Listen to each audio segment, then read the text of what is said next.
So our story today begins with a woman, a woman who was recently divorced. Had a run-in with her husband. She was caught being unfaithful. So husband divorced her. She had to move out. She had to get a new job, new circle of friends, and after a while, she started to realize that she was pretty lonely and was in desperate need of some sort of companion at home. So she decides to go to the pet store and see if there's something that she can bring home with her. To help her feel at home, when she's all alone. So she walks in and says hello to the clerk at the front and starts to walk towards the back. And of course, starts going through her options. First, she sees a gerbil. She goes, oh, that's really cute, but, kind of pointless. Goes to the next, sees a turtle and says, oh, yeah, that's cute too, but, really slow. And, I'm really looking for something to be with me and not necessarily in an aquarium. Goes to the next and sees a defective parrot that's on sale for $20 and goes, oh, Jesus Christ. No, I I hate birds. No, thank you. And then she gets all the way to the back corner of the store and then sees a box. And above the box, there's a sign that says magical sex frogs. And the lady doesn't even hesitate. She grabs one of the frogs, brings it up to the front and goes, I'll take this one. And the man at the front goes, oh, you're going to be so very happy with this magical sex frog. Just make sure, follow the instructions. So the woman quickly runs home. She puts the frog in the corner and she pulls out the instructions. And step 1, it says, make the bed.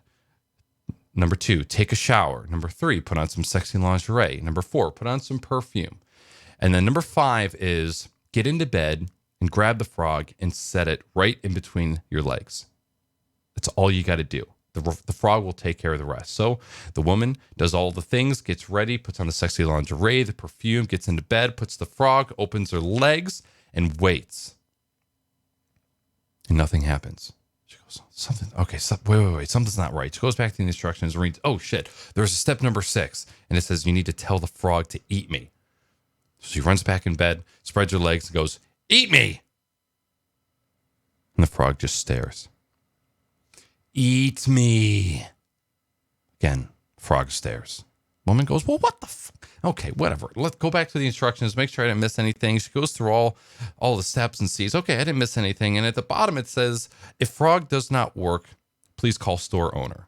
So the lady grabs her phone, flips it open, calls the store and says, yeah, I just brought, one of these magical sex frogs home and I did everything that I was supposed to do and the frog's not doing anything. And the clerk goes, okay, I'll be right over. A couple minutes later, the store clerk shows up and goes, all right, show me exactly what you did. And the woman shows the man all of the steps that she went through. She lays down on the bed and she puts the frog there. She spreads her legs and goes, eat me. And the guy looks at the frog and goes, I know exactly what's wrong. So he walks over to the bed, picks up the frog, puts it real close to his face and goes, now, frog, I'm only going to show you how to do this one more time. Now, if you didn't notice, that joke tied into the joke from the previous video. And I think in a previous video, I had talked about how I have this tax guy who does my taxes for personal and business. And he'll call me and just tell me jokes. And like every time, sorry, my throat's so dry. Every time I'm over there, he tells me jokes like that. And they're always like those long form story jokes. And they're always like intuitive and detailed and hilarious.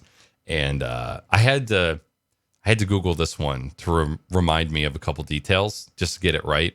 And I'm glad I did. But oh my God. Hi, welcome. Good morning. There was not a video yesterday.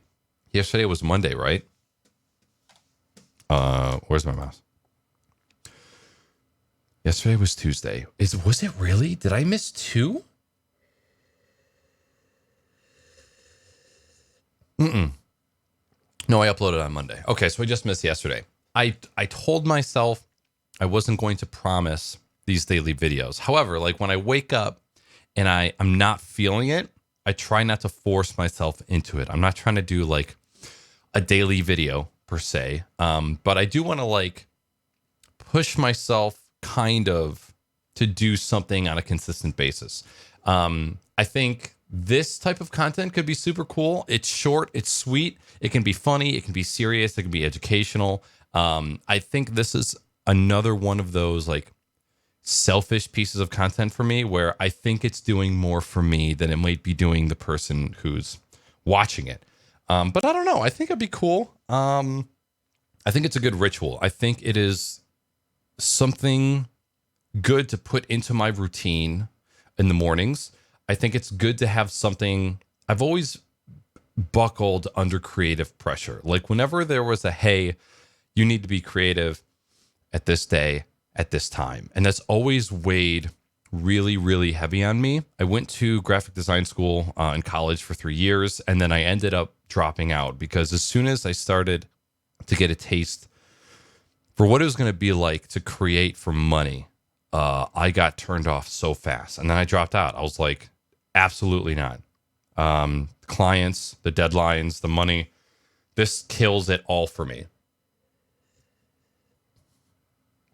And I think I've felt a little bit of that with Twitch. As soon as money gets involved, everything kind of changes. As soon as the hobby starts to turn into a job a little bit, the energy changes. There's this responsibility, there's this due diligence, and there's time frames and there's deadlines, and it changes a little bit. And I can't believe I did not believe that I would ever say that I didn't want to play video games on stream anymore. Like I loved video games so much, and my world was intertwined with video games so much, like with my online communities and the gaming community that I was a part of and ended up help managing. Like it was like my entire life outside of work and my relationship. And to sit here in 2020 and to say out loud, like streaming sort of ruined video games for me. And I don't want to say ruined as like a hard,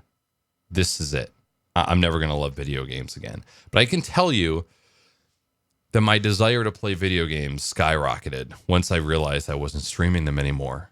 And that is really hard to admit.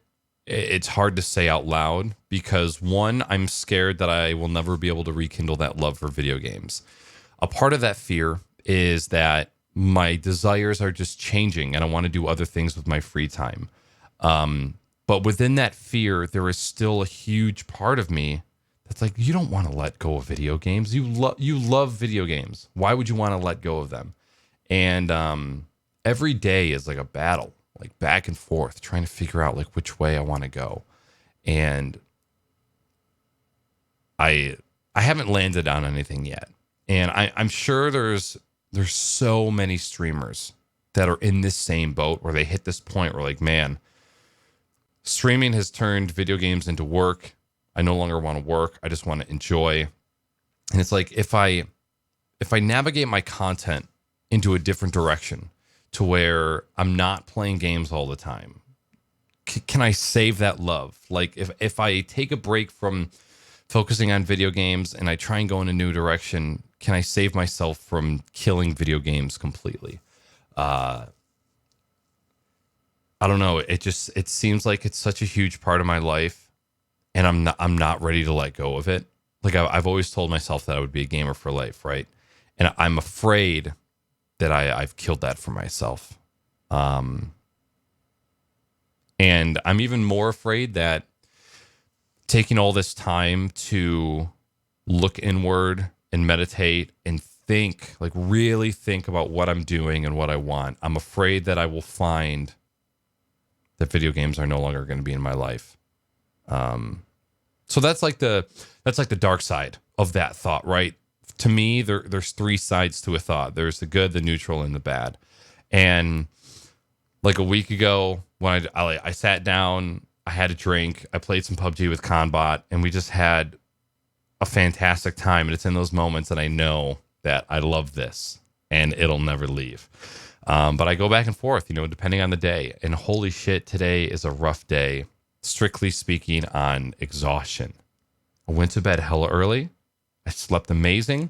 I can't wake up. I'm only halfway through a coffee.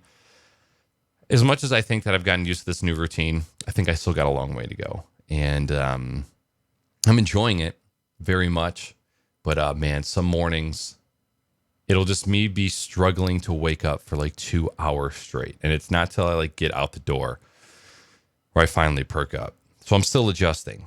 It's going good, but I'm still adjusting, and I could totally use a nap right now. I've fallen asleep meditating a few times, and I still need to meditate today. I was afraid that if I tried to meditate now, my camera froze. Oh no, I don't know how long it's been like that. Okay.